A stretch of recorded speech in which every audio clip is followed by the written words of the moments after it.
Hello students, I welcome you all on my YouTube channel. My name is Vishnu Gupta and we are learning biology here. That is more than a subject. Today is 2nd of June and we are learning human health and disease. In this chapter we are discussing about the immunity. I told you a lot of things about the immunity. I think that you are able to understand what is immunity and how our immunity works and why we emphasize to develop our immunity, to aid our immunity. How we can develop our immunity, that is up to you. By the so many activities we can develop our immunity. In this chapter, in this session, you are learning that how immunity is very important.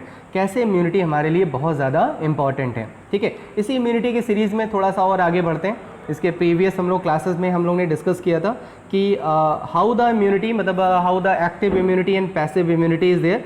Active और passive immunity क्या होती है उसको मैंने आपको example लेके बताया था. एक बार मैं और आपको रिव्यू दे रहा हूँ. देखो, जब भी किसी को डिजीज़ नहीं होती और उस डिजीज़ को प्रिवेंट करना होता है, मतलब अभी उसके बॉडी में पैथोजन नहीं है, if the pathogen is not available, is not present in the body, then we can say that how we are going to prevent the person from the disease. We can take the help of the vaccine. इसी purpose के लिए हम किसकी help ले सकते हैं? Vaccine की help ले सकते हैं. ठीक है, वैक्सीन क्या करता है कि एक्चुअल में तो डिजीज़ होती नहीं है. वैक्सीन में जो किल्ड पैथोजन होते हैं, ठीक है, उसमें एक्चुअल में तो डिजीज़ काज करते नहीं हैं. जब डिजीज़ काज नहीं करेंगे वो, तो वो क्या करेंगे, जो हमारी इम्यूनिटी की जो सेल्स हैं, जो बी लिम्फोसाइट्स हैं, उनको एक्टिवेट कर देंगे. जब उनको एक्टिवेट कर देंगे तो क्या होगा, जब एक्चुअल में जो पैथोजन एंटर करेगा तो वो उसके लिए क्या बना सकते हैं, एंटीबॉडीज़ प्रिपेयर कर सकते हैं. क्लियर है? इसको मैंने आपको एकदम कैसे एग्जाम्पल के थ्रू बताया था कि भाई अगर हमें किसी को बचाना है, जैसे अगर आपको बताना है कि भाई ये प्रॉब्लम आगे आ सकती है, तो जैसे मैंने आपको मॉक टेस्ट का एग्जाम्पल लेके बताया था कि जब आप बोर्ड एग्ज़ाम देने जाते हो तो हम क्या करते हैं, आपके प्री बोर्ड एग्ज़ाम लेते हैं. प्री बोर्ड एग्ज़ाम आपको प्रिपेयर करते हैं. प्री बोर्ड एक्चुअल में बोर्ड एग्ज़ाम तो है नहीं, लेकिन वो आपको क्या कर रहा है, वो आपको प्रिपेयर कर रहा है for the real exam. Real exam के लिए प्रिपेयर कर रहा है. समझ में आए? तो same as we also introduce the killed pathogen in the form of vaccine in the body, and because the body treat that as a antigen, क्योंकि बॉडी जो है हमारी वो एज अ उसको एंटीजन ट्रीट करती है, तो उसके लिए क्या बनाने लगती है, एंटीबॉडीज़ प्रिपेयर करने लगती है. समझ में आए? ठीक है, और उसकी मेमोरी सेल्स क्या हो जाती हैं, एक्टिवेट हो जाती हैं. क्लियर है? और जब एक्चुअल में वो पैथोजन एंटर करता है बॉडी में, तो हमारी बॉडी, क्योंकि मेमोरी सेल्स एंटीबॉडीज़ पहले से ही प्रिपेयर कर रखी हैं और उसको किल करने लगती हैं. तो एक्टिव इम्यूनिटी में जो एंटीबॉडीज़ हैं वो बॉडी में खुद प्रिपेयर होती हैं, हमारी बॉडी में ही प्रिपेयर होती हैं. क्लियर है? ये मैंने एक्टिव इम्यूनिटी के बारे में बताया था. फिर हमने डिस्कस किया था पैसिव इम्यूनिटी. अभी मैंने क्या एग्जांपल लिया था कि अगर मान लो आपको डिजीज़ नहीं है, किसी को डिजीज़ नहीं है, तो हम वैक्सीन की हेल्प से उसकी बॉडी में कौन सी इम्यूनिटी डेवलप कर सकते हैं, एक्टिव. लेकिन अगर कुछ ऐसे केसेस हैं जहाँ पे क्या हो सकता है, where the person require instant response, उसको तुरंत रिस्पॉन्स की ज़रूरत है, अदरवाइज उसके बॉडी में पॉइजन फैल जाएगा, उसके बॉडी में टॉक्सिसिटी बढ़ जाएगी, पर्सन की डेथ भी हो सकती है. ऐसी कंडीशन में we introduce the prepared antibodies. Prepare antibodies कैसे बनाते हैं, कल मैंने आपको बताया था कि we can introduce the pathogen in any other body. ठीक है, जैसे मान लो कोई ए पर्सन है, कोई पर्सन है ए, इसको हमें पैसिव इम्यूनिटी देनी है, तो हमने क्या किया, किसी बी पर्सन के अंदर हमने एंटीजन को एंटर कर दिया. जब ये एंटीबॉडी बनाएगा, इसी एंटीबॉडी को कलेक्ट करके हम किस में डाल देंगे, ए पर्सन में डाल देंगे. समझ में आए? तो ये क्या हो गई, ये पैसिव इम्यूनिटी, मतलब पैसिव इम्यूनिटी में प्रिपेयर्ड एंटीबॉडीज़ होंगी. ठीक है, क्लियर है? जैसे मान लो आपका तुरंत जब बस 1 ही 2 दिन में कोई एग्ज़ाम है, तो क्या होगा, हम आपके टेस्ट नहीं लेंगे, हम आपको प्रिपेयर करेंगे उसके लिए. ठीक है, आपको हम उसके लिए क्या प्रोवाइड करा देंगे, प्रॉपर प्लेटफॉर्म प्रोवाइड करा देंगे, जिससे क्या होगा, आप उस एग्ज़ाम में अपीयर हो सकते हो. क्लियर है? लेकिन अगर आपको पहले से ही प्रिपेयर करना है, ठीक है, किसी भी कंडीशन में आने के पहले ही प्रिपेयर करना है, तो कौन सी इम्यूनिटी डेवलप करेंगे, एक्टिव इम्यूनिटी. तो मैंने कल एग्जाम्पल भी आपको बताया था कि पैसिव इम्यूनिटी का क्या क्या एग्जाम्पल होता है, और मैंने आपको असाइनमेंट दिया था कि please write down the differences between the active and the passive immunity. ठीक है, अब पढ़ते हैं वैक्सीनेशन क्या होता है. ठीक है, बहुत ईजी है वैक्सीनेशन समझना. देखो, वैक्सीन से बना वैक्सीनेशन, वैक्सीन है ना, वैक्सीन को जो हम इंट्रोड्यूस करते हैं तो क्या होता है, उसी प्रोसेस को वैक्सीनेशन बुलाते हैं. ठीक है, आपने हिंदी में सुना होगा टीकाकरण. टीका लगवाने जा रहे हैं, तो टीका को एक्चुअली वही वैक्सीनेशन है, ठीक है। वैक्सीनेशन का जो प्रोग्राम है वो बल्क प्रोग्राम चलता है। जैसे जब भी कोरोना की जब वैक्सीन आएगी तो उसका वैक्सीनेशन चलेगा, मतलब वो वैक्सीनेशन उसके प्रोवाइड कराए जाएंगे, ठीक है। उस प्रोसेस को हम क्या बुलाएंगे, वैक्सीनेशन। अब जब वैक्सीन हमारी बॉडी में आएगा तो हमारी बॉडी को प्रिपेयर करेगा, ठीक है, मतलब हमारी बॉडी की इम्यूनिटी को डेवलप करेगा।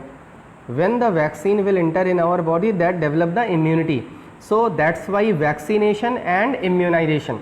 वैक्सीनेशन के थ्रू हम क्या डेवलप कर रहे हैं, इम्यूनिटी डेवलप कर रहे हैं, that process is known as immunisation. Clear है।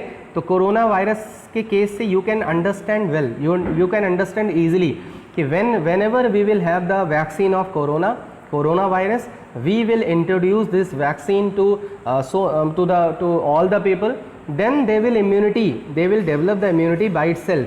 और ये किस टाइप की इम्यूनिटी होगी, एक्टिव इम्यूनिटी होगी, याद रखना।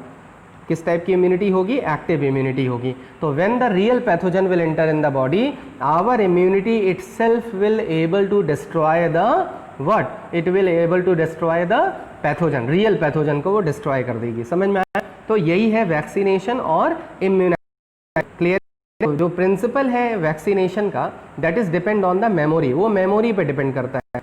जैसे आपने जब वैक्सीन को इंटर कर दिया तो मेमोरी उसकी क्या हो गई, एक्टिव हो गई। हमारी जो इम्यून सिस्टम की जो मेमोरी है वो एक्टिव हो गई। जब वो एक्टिव हो गई, जब रियल पैथोजन एक्टिव पैथोजन में एंटर करेगा, then they will develop the antibodies, और वो उसके अगेंस्ट में क्या डेवलप करेंगी, एंटीबॉडीज डेवलप करेंगी। समझ में आया, ठीक है। तो वैक्सीनेशन के थ्रू हम क्या डेवलप कर रहे हैं, इम्यूनाइजेशन डेवलप कर रहे हैं। क्लियर है, ठीक है। तो दो तरह के वैक्सीनेशन होते हैं, एक एक्टिव वैक्सीनेशन और एक पैसिव, मतलब एक्टिव इम्यूनाइजेशन। दो टाइप के इम्यूनाइजेशन होते हैं, एक active immunisation, active immunisation, and another one is the passive immunisation. ठीक है। देखो, जब भी बॉडी में डिजीज़ नहीं होगी, हम बॉडी में एंटीबॉडीज़ प्रिपेयर करवाएंगे, तो वो किस टाइप की इम्यूनाइजेशन होगी, एक्टिव इम्यूनाइजेशन होगी। लेकिन जब हम बॉडी में प्रिपेयर्ड एंटीबॉडीज़ को इंजेक्ट करेंगे, in the case of snake bite, in the case of road accident, in the case of tetanus, that will known as passive immunisation. उस कंडीशन को क्या बुलाएंगे, पैसिव इम्यूनाइजेशन। जैसे whenever there will be a development of the vaccine for the coronavirus, against the coronavirus, then that type of immunity will be known as what, active immunization। उस type की immunisation को हम active immunisation बुलाएंगे, passive नहीं बुलाएंगे। Clear है, ठीक है। अभी आपने तो देखा था कि प्लाज्मा थेरेपी, एक बीच में एक थेरेपी के बारे में काफ़ी ज़्यादा डिस्कशन हो रहा था, यूज़ भी किया गया, लेकिन ये सक्सेसफुल नहीं रहा। तो प्लाज्मा थेरेपी एक टाइप की क्या थी, वो पैसिव थेरेपी थी, मतलब वो पैसिव इम्यूनाइजेशन टाइप का था। ठीक है, लेकिन वो सक्सेसफुल नहीं रहा। क्लियर है, समझ में आ गया होगा। तो रियल एग्जांपल से मैंने आपको समझा दिया कि वैक्सीनेशन और इम्यूनाइजेशन क्या होता है। अब देखो, वैक्सीन क्या करती है, vaccine generate memory B and T cells that recognise the pathogen quickly on subsequent exposure. जब उनका सब्सिक्वेंट एक्सपोजर होगा, ठीक है, then they will recognise and they will act quickly on the pathogen. Overwhelm the invaders, पूरी तरह से invaders को overwhelm कर देंगी with a massive production of antibodies, and we will not suffer from the disease. तो जिन भी disease की वैक्सीन्स अवेलेबल हैं, उन डिजीज़ को, मतलब डिजीज़ को इन्फेक्शन से हम रोक सकते हैं। ठीक है, लेकिन जिनकी वैक्सीन अवेलेबल नहीं है, उनको नहीं रोक सकते। समझ में, जैसे कोरोना को अभी हम रोक नहीं पा रहे हैं, लेकिन जब भी इसकी वैक्सीन आएगी तो हम इसको इसी टेक्निक के थ्रू हम इसको क्या कर सकते हैं, इसको कंटेन कर सकते हैं, इसको रोक सकते हैं। क्लियर है, ठीक है। तो वैक्सीनेशन इम्यूनाइजेशन समझ में आ गया। आपके एनसीईआरटी में जहाँ पे ये टॉपिक लिखा होगा, वहाँ पे एक नीचे लिखा होगा कि हीपेटाइटिस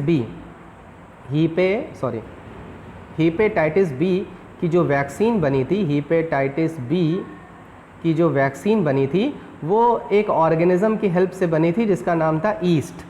ठीक है, आप एनसीईआरटी जब पढ़ोगे तो जहाँ पे ये टॉपिक दिया हुआ है एक्टिव एंड पैसिव इम्यूनाइजेशन, उसी के नीचे देखोगे तो लिखा होगा that is hepatitis B vaccine is developed with the help of the yeast. ठीक है, actually there are 3 type of vaccine, 3 type की वैक्सीन हम जानते हैं। एक को बुलाते हैं हम फर्स्ट जनरेशन वैक्सीन, एक होती है सेकेंड जनरेशन वैक्सीन, और एक होती है थर्ड जनरेशन वैक्सीन। ठीक है। सबसे पहले जो बहुत पहले वैक्सीन यूज़ होती थी उसको हम बुलाते थे फर्स्ट जनरेशन वैक्सीन। जैसे आपके घर में जो ग्रैंडफादर होंगे, ग्रैंड मदर होंगी, उनके अगर आप आर्म पर देखोगे तो you will see the spot, एक स्पॉट आपको दिखेगा। वो स्पॉट एक्चुअली वो फर्स्ट जनरेशन वैक्सीन जो इंजेक्ट की जाती थी उससे वो स्पॉट्स वगैरह पड़ जाते थे, ठीक है। Second generation vaccine is developed with the help of the biotech मतलब बायोटेक्नोलॉजी के हेल्प से इन वैक्सीन्स को डेवलप किया जाता है। सेकेंड जनरेशन वैक्सीन में we use only a few part of the pathogen. First generation vaccine में पूरा पैथोजन यूज़ करते थे, जैसे पूरा किसी पैथोजन को लिया, ठीक है, और उसको किल्ड करके पूरे पैथोजन को एंटर कर दिया बॉडी में। तो होता क्या था, बॉडी में फीवर बहुत ज़्यादा आता था, मतलब बॉडी में बहुत ज़्यादा 2-3 दिन तक बहुत ज़्यादा प्रॉब्लम होती थी। लेकिन जब सेकेंड जनरेशन वैक्सीन आई, जब बायो मेडिकल साइंस में काफ़ी डेवलपमेंट हुआ तो बायोटेक्नोलॉजी आई। बायोटेक्नोलॉजी के through we can isolate the particular gene, हम एक जीन को आइसोलेट कर सकते हैं और उसी जीन से हम वैक्सीन बना सकते हैं। तो इस जनरेशन वैक्सीन को हम क्या बुलाते हैं, सेकेंड जनरेशन। थर्ड जनरेशन जो प्रेजेंट टाइम में चल रहा है, प्रेजेंट टाइम में सेकेंड और थर्ड दोनों की हेल्प ली जाती है। तो जब अभी मैंने एग्जांपल लिया है ना, hepatitis B vaccine is the type of second generation vaccine, वो एक टाइप की सेकेंड जनरेशन वैक्सीन है। थर्ड जनरेशन में is known as synthetic vaccine. Third generation की जो वैक्सीन है that is also known as synthetic vaccine, जिसको हम सिंथेटिक वैक्सीन के नाम से जानते हैं, ठीक है। तो ये क्लियर हो गया कि there are 3 type of generation of vaccine, first generation, second generation and the third generation, and how these generation are different from each other. In the first generation, we use the whole pathogen, whole microorganism. In the second generation, with the help of the biotechnology, we use the specific gene of the pathogen. And in the third generation vaccine, this is a synthetic vaccine. मतलब हमने कोई gene अगर मिल गया हमें तो उससे हम नए जीन्स, नए ऑर्गेनिजम्स को सिंथेसाइज कर सकते हैं और उसकी हेल्प से वैक्सीन डेवलप कर सकते हैं। क्लियर है, समझ में आ गया। तो एक्टिव और पैसिव इम्यूनाइजेशन के बीच में भी आप डिफरेंस लिख सकते हो, बहुत ईजी है। अगर आपको एक्टिव इम्यूनिटी और पैसिव इम्यूनिटी क्लियर हो गई, then you can write down the differences between the active and the passive immunisation, ठीक है। मैंने आपको बताया एक्टिव इम्यूनाइजेशन किस केस में देंगे, जब डिजीज़ नहीं हुई होगी, लेकिन पैसिव इम्यूनाइजेशन कब प्रोवाइड कराएंगे, जब इंस्टेंट रिस्पॉन्स चाहिए होगा।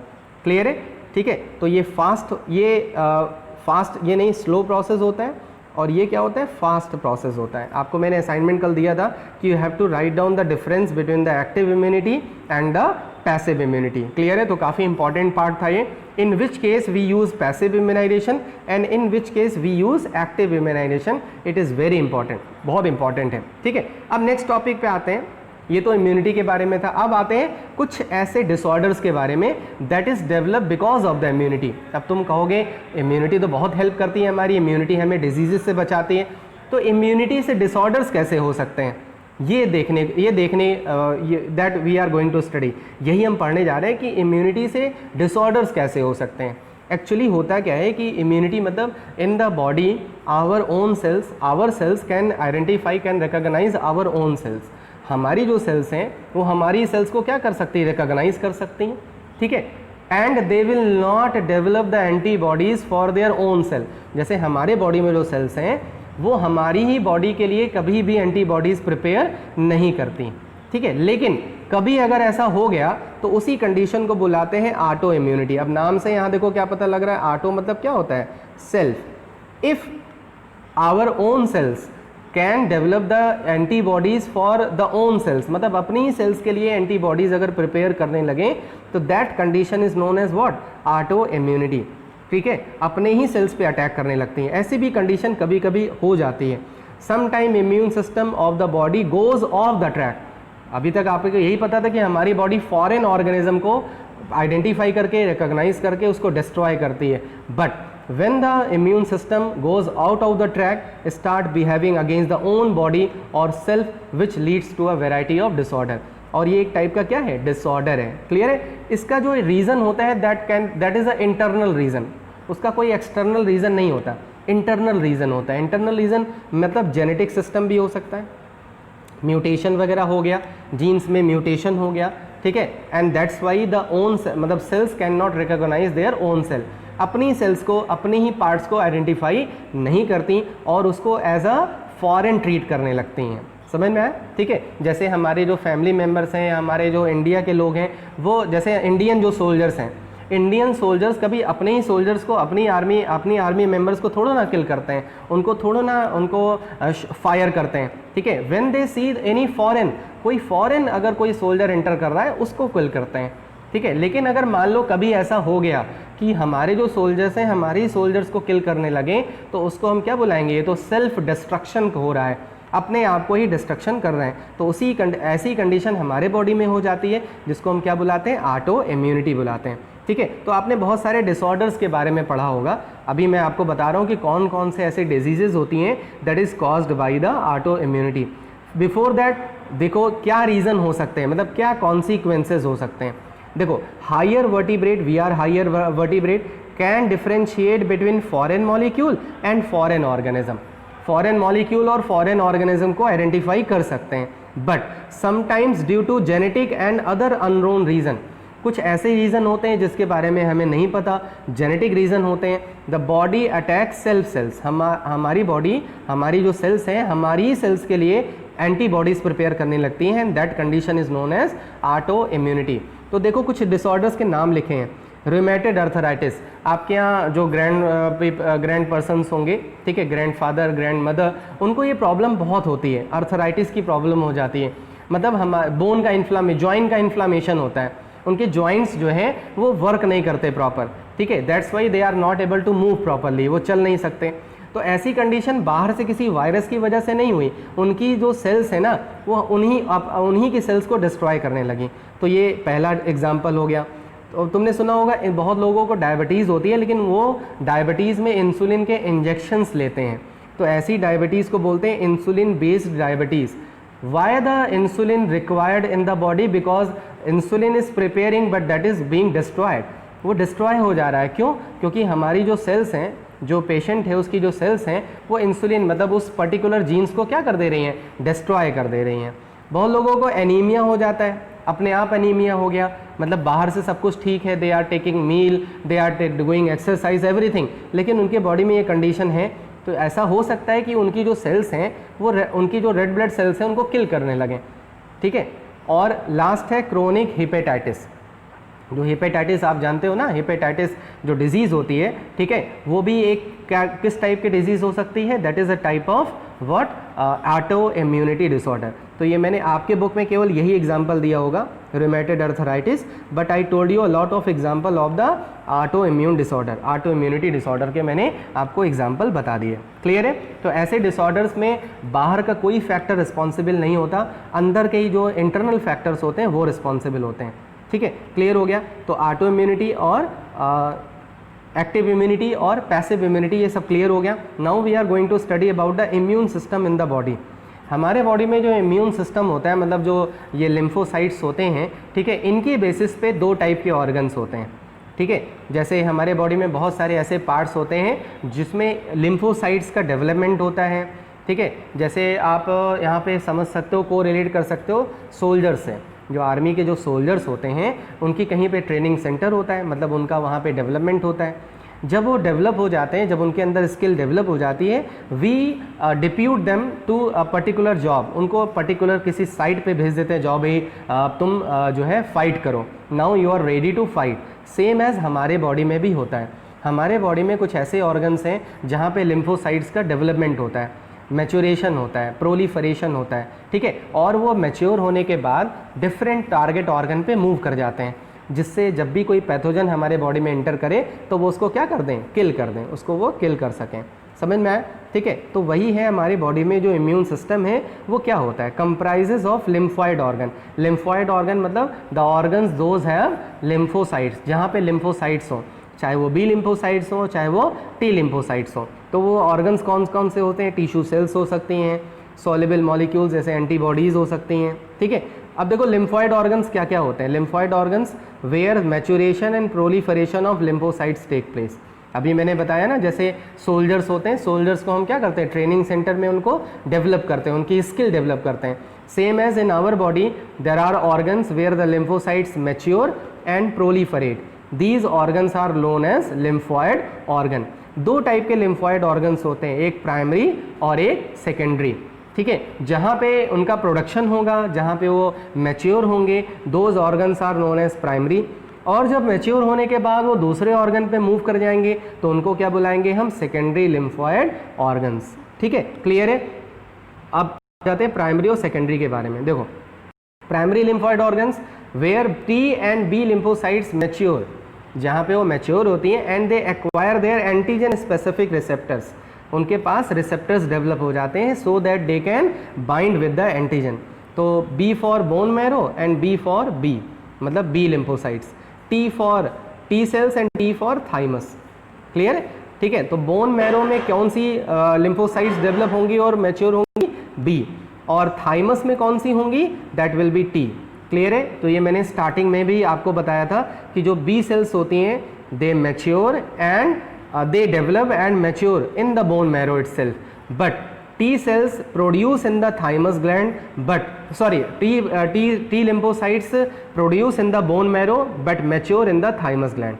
ठीक है, तो हमारे पास दो प्राइमरी लिम्फॉइड ऑर्गन्स हो गए, एक हो गया bone marrow, B for bone marrow and T for thymus gland. तो अब बढ़िया ट्रिक है, आपको याद भी कर सकते हो, इसको हमेशा याद रख सकते हो कि जो बी सेल्स हैं, बी लिम्फोसाइट्स हैं, वो कहाँ पे डेवलप होंगी, बोन मैरो में, और जो टी लिम्फोसाइट्स हैं उनका प्रोडक्शन नहीं, उनका मैच्योरेशन कहाँ पे जाके होगा, थाइमस ग्लैंड में। तो ये दोनों ऑर्गन्स क्या हो गए, प्राइमरी लिम्फॉइड ऑर्गन्स हो गए, क्योंकि यहाँ पे इनका प्रोडक्शन हो रहा है और मैच्योरेशन हो रहा है। ठीक है, अब आ जाओ secondary lymphoid organs. Secondary lymphoid organs क्या होते हैं, सेकेंडरी लिम्फॉइड ऑर्गन्स जहाँ पे लिम्फोसाइट्स मैच्योर होके मूव कर जाएंगे। जैसे मैंने अभी थोड़ी देर पहले बताया कि सोल्जर्स की इस अंदर स्किल डेवलप करके उनको हम अलग अलग चेक पोस्ट पे भेज देंगे, उनको कश्मीर भेज दें, उनको वेस्ट बंगाल भेज दें, जहाँ जहाँ पे इस तरह के रायट्स होने के चांसेस हैं, ठीक है, जहाँ जहाँ पे इस तरह के डिज़ास्टर होने के चांसेस है, वहाँ वहाँ पे हम उनको भेज दें। ठीक है, तो सेम एज हमारे बॉडी में भी होता है कि लिम्फोसाइट्स मैच्योर और प्रोड्यूस होने के बाद डिफरेंट ऑर्गन पे माइग्रेट कर जाती हैं, and those organs are known as secondary lymphoid organ. जैसे spleen, lymph nodes, tonsils. Tonsils पता है ना, बहुत लोगों को टॉन्सिलाइटिस हो जाता है, कभी कभी गले में प्रॉब्लम हो जाती है, स्वेलिंग आ जाती है, तो वहाँ पे एक पार्ट होता है, टिश्यू होता है जिसका नाम होता है टॉन्सिल।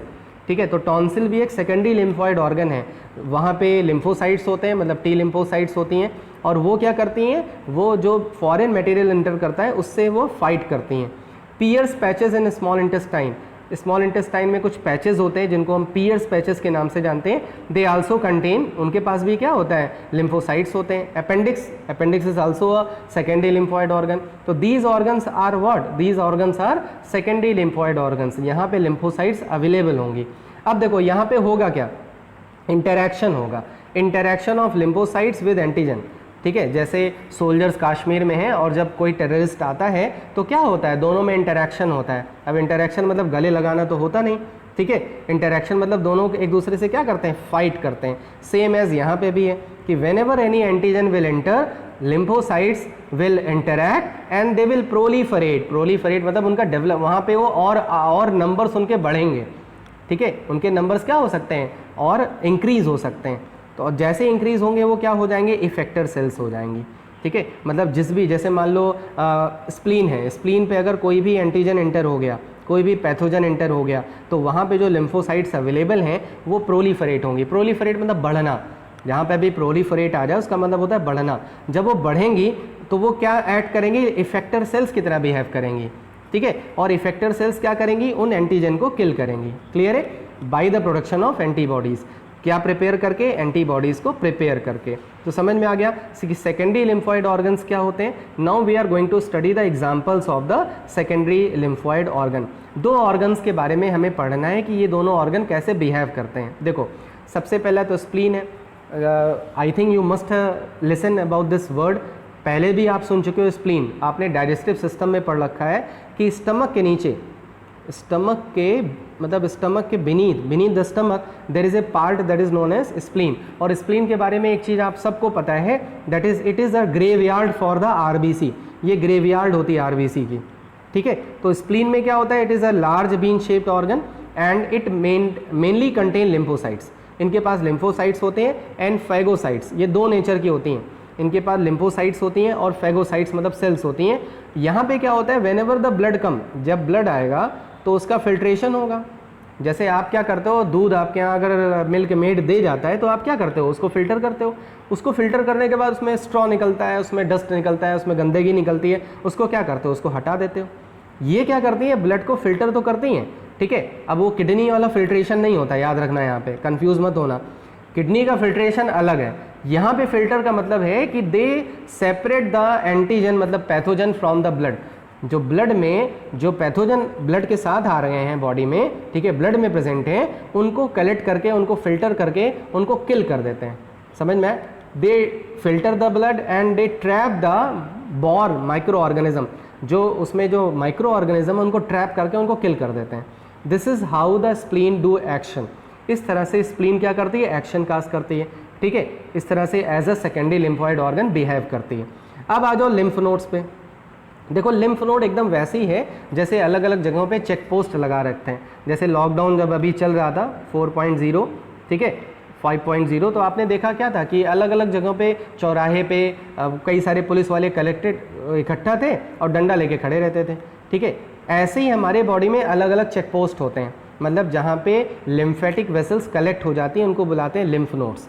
अब लिम्फ नोड्स में क्या है, लिम्फोसाइट्स हैं, वो जान लो चेक पोस्ट हैं। कोई भी अगर whenever any pathogen come, तो ये ब्लड का फिल्ट्रेशन तो नहीं करेंगे, but whenever any pathogen will come to that side, अगर कोई भी पैथोजन इनके पास तक आएगा तो ये क्या करेंगे, they will trap the micro organism, उस माइक्रो ऑर्गेनिज्म को ट्रैप कर लेंगे, पकड़ लेंगे।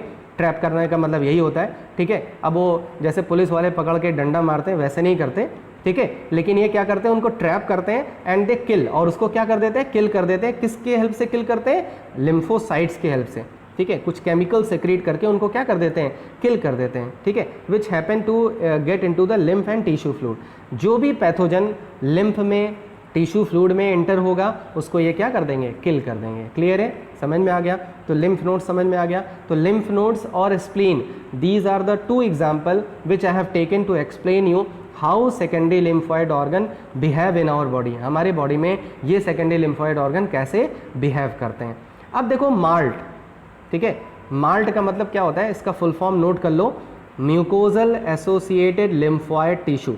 मैं ब्लैंक स्लाइड पे लिख दे रहा हूँ। माल्ट का full form mucosal associated lymphoid tissue, this is the full form of the malt. अब देखो नाम से ही पता लग रहा है ना, म्यूकोसा, म्यूकोसल मतलब जहाँ पे म्यूकस सेक्रेट हो रहा है। तो हमारे बॉडी में जहाँ जहाँ पे भी म्यूकस सेक्रेट होता है, they also contain, they also act as a lymphoid organ, वो भी लिम्फॉइड ऑर्गन की तरह बिहेव करते हैं, ठीक है। अब तुम बताओ कहाँ कहाँ पे म्यूकस सेक्रेट होता है, नॉस्ट्रिल में सेक्रेट होता है, यूरोनोजेनाइटल ट्रैक्ट में सेक्रेट होता है, ठीक है, बहुत सारे बॉडी पार्ट में म्यूकस सेक्रेट होता है। एक्चुअली ये पूरे लिम्फॉइड ऑर्गन का 50% बनाते हैं, सबसे ज़्यादा यही प्रेजेंट होते हैं, ठीक है। MALT, there is a lymphoid tissue also colocated within the lining of major tract. ये जो लिम्फॉइड टिश्यूज होते हैं ये हमारे डिफरेंट ट्रैक पे प्रेजेंट होते हैं, और हर वो ट्रैक पे प्रेजेंट होते हैं जो हमारे बॉडी में एंटर करते हैं। अब देखो हमारे बॉडी में कहाँ कहाँ से एंट्री हो सकती है, हमारे बॉडी में माउथ से एंट्री हो सकती है, वहाँ पे भी म्यूकोसा है, मतलब म्यूकस सेक्रेट हो रहा है। उसके बाद हमारे बॉडी में नॉस्ट्रिल से एंटर हो सकते हैं, यूरोनोजेनाइटल ट्रैक्ट से एंटर हो सकते हैं। तो यहाँ पे क्या है, mucosal associated lymphoid tissues present है। They also act as a lymphoid tissue, मतलब ये भी लिम्फॉइड टिश्यू की तरह बिहेव करते हैं। And they fight with the antigen, और ये एंटीजन से क्या करते हैं, फाइट करते हैं, और ये 50% बनाते हैं लिम्फॉइड टिश्यू। हमारे बॉडी में जितने भी लिम्फॉइड टिश्यूज होते हैं सबसे ज़्यादा जो परसेंटेज ऑक्यूपाई करते हैं दे आर माल्ट। माल्ट मतलब म्यूकोजल एसोसिएटेड लिम्फॉइड टिश्यू। तो ये हो गया immune system in our body, ठीक है। अब यहाँ पे इम्यूनिटी का पार्ट जो है वो खत्म हो गया। आपके एनसीईआरटी में जो भी इम्यूनिटी से रिलेटेड जितने भी पार्ट थे, मैंने सबसे पहले आपको 2 टाइप की इम्यूनिटी बताई, acquired, innate. Then I told you acquired और इन्नेट एक्ट कैसे करते हैं। We have discuss a lot of barrier in the innate immunity. Then in the acquired immunity we discuss about the B lymphocytes and T lymphocytes. फिर primary response और secondary response discuss किया, ठीक है। Humoral immunity क्या होती है, cell mediated immunity क्या होती है, ठीक है। उसके बाद अभी हमने डिस्कस किया एक्टिव इम्यूनिटी और पैसिव इम्यूनिटी। तो पूरी तरह से हम इम्यूनिटी से घिर चुके हैं। अच्छा है कि हम इम्यूनिटी से घिरे रहें, क्योंकि वही हमारी डिफेंस है और वही हमें बचा सकती है, ठीक है। तो अपनी इम्यूनिटी को स्ट्रॉन्ग करना है और अपनी इम्यूनिटी की इंपॉर्टेंस को समझना है कि how the immunity is so important for us, कैसे इम्यूनिटी हमारे लिए बहुत इंपॉर्टेंट है। देखो कोरोना से लड़ने के लिए, कोरोना डिजीज़ से लड़ने के लिए कोई मेडिसिन नहीं बन रही है, वैक्सीन बन रही है। और याद रखो वैक्सीन जब बॉडी में एंटर करेगी तो वो वैक्सीन नहीं किल करेगी, हमारी बॉडी ही किसको किल करेगी, उस पैथोजन को किल करेगी। समझ में? अब तुम कह सकते हो सर रियल कोरोना वायरस को एंटर करा दें। अरे रियल कोरोना वायरस को एंटर करा दोगे भैया तो बचेगा कहाँ पर्सन, ठीक है, क्योंकि वो पहली बार एनकाउंटर है। अगर किसी को पहली बार अगर कोरोना हो रहा है तो बहुत कम चांसेस हैं कि वो बच जाए, ठीक है, क्योंकि हमारी बॉडी उसको रिकॉग्नाइज नहीं कर पा रही है। जैसे अगर कोई टेररिस्ट है और वो टेररिस्ट शाहरुख खान के फ़ोटो में आ जाए, शाहरुख खान के बेस में आ जाए, उसके स्ट्रक्चर में आ जाए, तो क्या कोई मारेगा? या कैटरीना कैफ के उसमें आ जाए तब तो लोग उससे प्यार ही करेंगे, उसको कोई मारेगा तो है नहीं, क्योंकि उनको क्या पता कि कैटरीना कैफ के उसमें फॉर्म में कौन आया है, टेररिस्ट आया है, वो तो बाद में पता लगेगा ना। समझ में आया? तो ऐसे ही हमारे बॉडी के साथ भी होता है, जब पहली बार कोई भी पैथोजन इंटर करता है तो बॉडी को नहीं पता होता, इसीलिए बॉडी को काफ़ी टाइम लगता है उससे फाइट करने के लिए, ठीक है, क्लियर है। अब देखो मैंने एक पैरा यहाँ पे लगा दिया है, बहुत सारे स्टूडेंट में ये कन्फ्यूज़न आती है, ये तो मतलब मेरी कन्फ्यूज़न नहीं है, ये तुम्हारी कन्फ्यूज़न है, ठीक है। और बहुत सारे स्टूडेंट्स के दिमाग में क्वेश्चन आ भी सकता है, इसीलिए क्वेश्चन आने के पहले ही मैंने उसको सॉल्व करने की कोशिश की है। जैसे आपको पता होगा कि जैसे मैंने बार बार मेमोरी मेमोरी मेमोरी बोल रहा हूँ, ठीक है, जो मेमोरी है वो कौन रिलीज़ करता है? बी लिम्फोसाइट्स, ठीक है। तो ये मेमोरी होती क्या है, एक्चुअली ये मेमोरी होती क्या है, तो वो सारी चीज़ें वही इस पैरा में लिख रखी हैं, मैं तुम्हें समझा दे रहा हूँ। देखो why some diseases that attack in childhood do not attack again, तो यहाँ पे कौन रिस्पॉन्सिबल है? मेमोरी। समझ में? जैसे मैंने आपको बताया था कि अगर भाई एक बार किसी को प्यार में धोखा मिल जाए तो दोबारा वो धोखा नहीं खाएगा, क्योंकि वो एक्टिव हो जाएगा। समझ में? उसके लिए उसके पास मेमोरी है। अब वो कहेगा नहीं अब हमें धोखा नहीं खाना, अब हमें बड़ा चालाकी से काम करना है, ठीक है, बहुत संभल के रहना है। तो सेम एज हमारे बॉडी में भी होता है। देखो कैसे होता है, this can be explain in terms of memory cells, जिनको हम प्राइम्ड सेल्स बोलते हैं। आफ्टर द इन्फेक्शन डिसअपियर, जब इन्फेक्शन डिसअपियर हो जाता है as a result of antigen antibody interaction and killer T cells non cell interaction, ठीक है, जिसको हम नॉन सेल्फ इंटरैक्शन बोलते हैं, खुद से तो इंटरैक्ट करती नहीं है। Some of the specific lymphocytes remain in lymphatic tissue, कुछ लिम्फोसाइट्स हमारी लिम्फेटिक टिश्यू में रह जाती हैं, जिसको हम क्या बुलाते हैं? मेमोरी बुलाते हैं, ठीक है, क्लियर है। जैसे कोई पर्सन आपकी लाइफ में आता है और वो जब वो चला जाता है तो उसकी कुछ फ़ोटोज़ आपके फ़ोन में सेव हो जाती हैं, वो क्या होती हैं? वो मेमोरी होती हैं।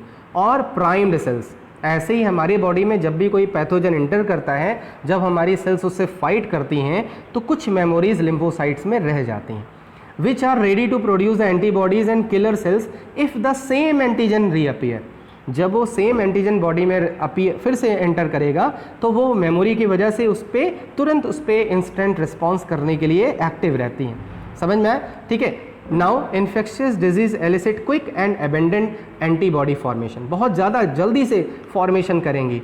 The memory cells can give rise to more effector cells and memory cells, ठीक है, जो मेमोरी सेल्स होंगी वो और ज़्यादा इफेक्टर कर सकती हैं और ज़्यादा मेमोरी सेल्स डेवलप कर सकती हैं ऑफ द सेकेंड अटैक, जब उस पर सेकेंड अटैक होगा। समझ में आया? तो इसको आप कोरोना वायरस से भी इंटरलिंक कर सकते हो। जैसे अगर किसी को कोरोना वायरस नहीं हुआ है, ठीक है, तो उसके बॉडी में मेमोरी नहीं है, लेकिन जब उसके बॉडी में कोरोना वायरस एंटर हो जाएगा तो उसकी, अगर वो जिंदा रह गया, ठीक है, तो उसकी बॉडी जान जाएगी, उसकी बॉडी में मेमोरी सेल्स आ जाएंगी, और जब भी उसकी बॉडी में फिर से कोरोना आएगा तो शायद अब उस पर बहुत ज़्यादा उसका रिस्पॉन्स ना आए, ठीक है। और यही चीज़ हम किसकी हेल्प से करते हैं? वैक्सीन की हेल्प से करवाते हैं, आर्टिफिशियल लेवल पे करवाते हैं। क्लियर हो गया? तो यहाँ से मेमोरी का कॉन्सेप्ट क्लियर हो गया इस पैरा से, क्योंकि ये पार्ट मुझे पिंच कर रहा था। स्टूडेंट्स के मन में ये क्वेश्चन आ सकता है कि ये मेमोरी होती क्या है, इतने दिनों से मेमोरी मेमोरी मेमोरी मेमोरी कर रहे हैं, ये मेमोरी होती क्या है, और यहाँ पे क्लियर हो गया। ठीक है, क्लियर है? तो इस प्लेटफॉर्म पे whatever things you are studying, जो आप पढ़ रहे हो ना, ऐसी biology you will never get, ऐसी बायोलॉजी आप कहीं पाओगे नहीं।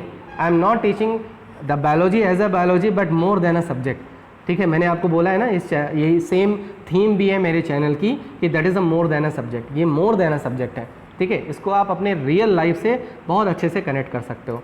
तो आई थिंक क्लियर हो गया होगा, ठीक है, और अच्छे से समझ में आया होगा। नहीं समझ में आया तो वीडियो को दोबारा देखना, ठीक है, और तब भी नहीं क्लियर होता तो please write down in the comment box और just send me message, then I can solve your queries, ठीक है। So I am ending this session को एंड कर रहा हूँ and hope so that you are doing well at your home stay safe. जय हिंद, जय Bharat, good bye.